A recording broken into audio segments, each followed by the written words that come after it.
After faking his death during his last adventures, former hitman Arthur is living a peaceful life in Rio de Janeiro under a fake identity. One afternoon, while he's enjoying his time at a nice restaurant, Arthur is approached by Renee, who has proof of who he really is. She represents a powerful man who wants to hire Arthur to kill 3 enemies and make it look like an accident. If he turns the offer down, her boss will let criminals know Arthur's alive. Arthur pretends he needs to make a call and takes out his phone, but actually, he uses it to take a picture of Renee. She immediately takes out her gun, and Arthur responds by pushing the table against her, turning down the offer. All the henchmen Renee brought attack Arthur, and he fights them all using his self-defense skills and any objects he can find in the restaurant, including the grill itself. Then, Arthur jumps onto the roof of a passing sky tram to get away, but Renee and her men board the same tram and try to shoot Arthur from inside. Renee also tries to climb up to him, so Arthur decides to jump onto the back of a hang glider to escape successfully. In the evening, Arthur makes it back to the boat he lives in and finds some suspicious men checking it out. Using a remote control, he activates the bombs he installed in case of emergencies and makes the boat explode, killing those guys. Afterward, he goes to an old container where he's hidden all his tools and burns his old passport to replace it with a new identity. Sometime later, Arthur moves to Thailand, where his old friend May gives him back his old hut. Under the hut floor, Arthur has hidden more weapons and tools, so he immediately begins researching Renee. He discovers she works for Crane, a dangerous criminal he's very familiar with. The next day, a woman named Gina comes to May's place to ask for some first aid supplies. May notices there are some bruises on her, but Gina turns down any extra help. When night falls, May hears screaming coming from one of the boats and notices Gina is being violently mistreated by a man called Frank.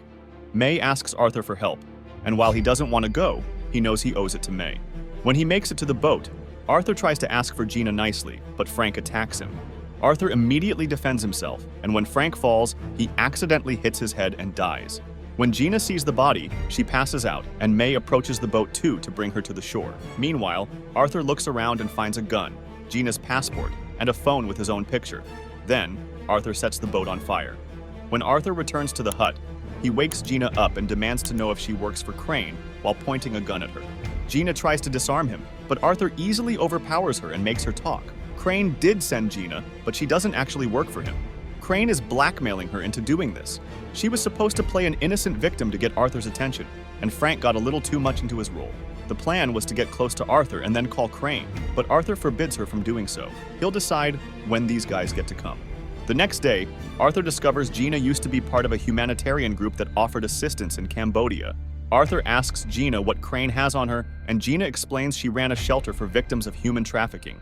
A few weeks ago, a staff member disappeared, and 2 days later, her body was left at her door.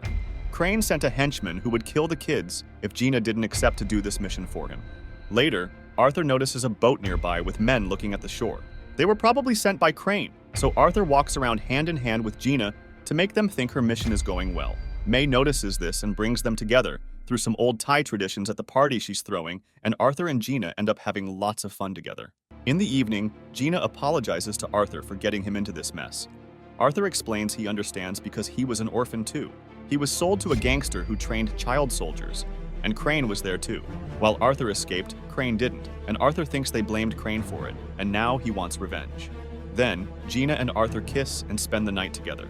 Afterward, Arthur promises Gina he's been arranging everything for her to escape without endangering the kids.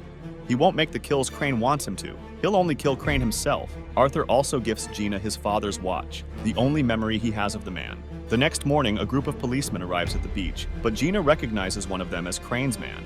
Arthur begins fighting them off, but while he's busy, the men kidnap Gina, so Arthur has no choice but to accept a meeting with Crane. Moments later, Crane tells Arthur that if he wants Gina back, he'll have to do 3 kills for him and make them look like accidents. The first one is Krill, the highest-profile arms dealer in Africa, who is currently in a Malaysian prison. Crane also gives him a pill he must swallow after the kill for them to find him. While Arthur works, Gina is kept hidden in one of Crane's many boats. Arthur travels to Malaysia and begins researching the prison, which is on top of cliffs and surrounded by shark-infested waters, making it impossible to sneak in. With a plan in mind, Arthur buys some powerful explosives that he disguises as chewing gum, some shark repellent that he puts in a skin cream tin, and hides the capsule inside a cigarette. Lastly, he makes a fake ID and disguises himself as an infamous wanted criminal. As soon as Arthur begins walking the streets of Malaysia, he gets recognized and arrested. In prison, the reception guard doesn't notice anything suspicious about his belongings and allows him to keep them. During the first few days, Arthur takes it easy and talks to other prisoners to gather information about his target, Krill. Krill has his men constantly watching over him because many people want him dead. Despite being locked up, Krill manages his business from inside the prison and holds significant power there. Arthur observes a knife exchange between two prisoners and, during lunchtime, purposely bumps into them to discreetly steal the knife. Later, one of Krill's former men attempts to kill him for revenge, but Arthur intervenes and kills the attacker using the stolen knife. Impressed by Arthur's actions, Krill invites him to have dinner, but Arthur accepts the invitation only if Krill agrees to leave his men outside. Surprisingly, Krill agrees, and later that evening, Arthur is taken from his cell to meet Krill at his private hut. While Krill tries to offer Arthur a job, Arthur swiftly attacks him from behind and kills him by applying pressure to his neck. To stage Krill's death as a suicide, Arthur mixes snake venom, which Krill used for his rituals, with his drink. The guards outside grow suspicious, but Arthur arranges Krill's body in a praying position to give the impression of religious devotion. Afterwards, Arthur places the explosive gum on a prison wall to create an escape route. He then swallows the pill provided by Crane, covers himself with the shark repellent, and jumps into the water before the authorities can apprehend him. Crane's men are waiting for him in a fishing boat, allowing Arthur to escape safely.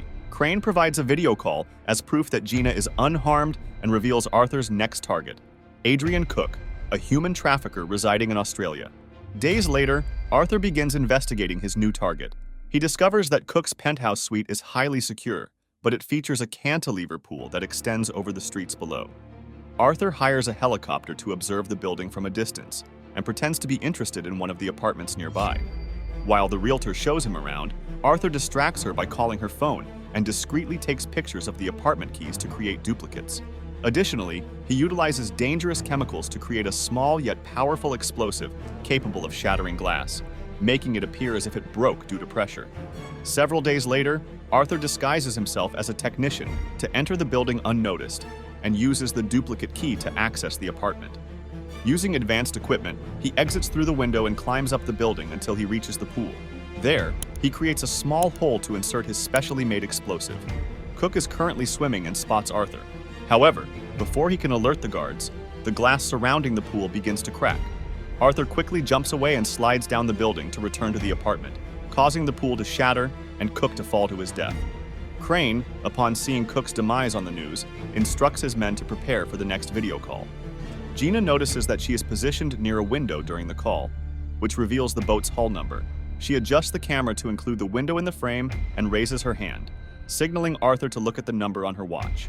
As soon as the henchman notices this, he ends the call, but Arthur manages to obtain the number and uses it to locate the boat's whereabouts. Later, Arthur arranges for a helicopter to tail Crane's boat. He jumps into the water with a bag containing specialized equipment and conceals it beneath the boat. Sneaking aboard, Arthur begins eliminating each man he encounters. Unfortunately, he is spotted, leading to a hand-to-hand fight against a group of thugs while Gina is taken away. Although she attempts to defend herself, her limited skills prove insufficient, and she is placed in a helicopter. Arthur seizes the opportunity by subduing one of the guards and using his grenade to incapacitate the pursuing thugs while using the guard as a shield. Regrettably, more men arrive, causing Arthur to be tased and captured. Shortly thereafter, Gina and Arthur are transferred to another boat, where Crane reveals that he anticipated Arthur's attempt due to his predictable nature, yet he still insists on the completion of the third kill. After Crane departs, Arthur defeats the guards instead of being taken away peacefully. He jumps into the water, retrieves his equipment, including an oxygen tank and a small engine, and successfully escapes. A few days later, Arthur finds himself in Bulgaria, where he acquires the details of his final target, Max Adams, an American arms dealer. As Arthur conducts his research, he realizes that Adams maintains a heavily fortified fortress housing submarines equipped with intercontinental ballistic missiles. He also becomes aware that these killings are part of Crane's plan to eliminate his competition in the arms trade, causing Arthur to question his involvement. Sometime later, Arthur takes a long-range shot at one of Adams' guards and sneaks onto the roof of a hospital to hide in an emergency helicopter. The pilot flies to Adams' fortress to attend to the injured guard, and while everyone is distracted, Arthur seizes the opportunity to enter the building. Once inside, he installs a jammer to disable the security cameras and systematically takes down any guards he encounters. As the building goes into high alert, Adams is escorted to his panic room, but Arthur delays the henchman by causing the elevator to malfunction. By the time Adams reaches his room, Arthur is already waiting for him. However, Arthur refrains from shooting and instead proposes a collaboration with Adams to bring down Crane. Their plan commences with Adams faking his own death. Later on, while Adams is inspecting his submarines, a bomb detonates on a bridge he is crossing. Arthur, prepared underwater, swiftly reaches Adams and shares an oxygen tank, safely escorting him to a nearby beach. Crane witnesses the explosion on television, with news reports announcing Adams' burial beneath the water amidst debris. In that moment, Arthur contacts Crane to inform him of the third kill, but Crane remains skeptical until he sees the body. Arthur assures him that the body can be found underwater. After ending the call, Crane orders his men to locate Adams' body and eliminate Arthur. Meanwhile, Arthur returns to the submarine pen and sets up a series of pre-planned traps. As Crane's henchmen arrive, they fall into the traps one by one, meeting their demise. Those who manage to avoid the traps are taken out by Arthur from the shadows. Crane realizes that Arthur is coming for him next and uses Gina as bait by placing her outside. Arthur traverses underwater and reaches the boat, immediately engaging and eliminating any guards in his path. Crane spots Arthur on the security footage and commands his men to bring Gina back inside just before Arthur destroys the cameras. Gina attempts to fight off the guard who grabbed her, but sustains a stomach wound. The guard then pushes her into the jacuzzi for Crane to take her hostage. While Arthur continues to battle the guards, Crane brings Gina inside and activates a hidden explosive on the boat. He then departs, intending to escape in his rescue boat. Moments later, Arthur locates Gina and learns about the bomb. He places Gina in an emergency release pod and sends her away for safety. Subsequently, Arthur pursues Crane, eliminating the remaining guards before engaging in a hand-to-hand fight. Crane seizes the anchor chain and uses it to capture Arthur by his leg, but Arthur capitalizes on its length and employs it to secure Crane to the boat.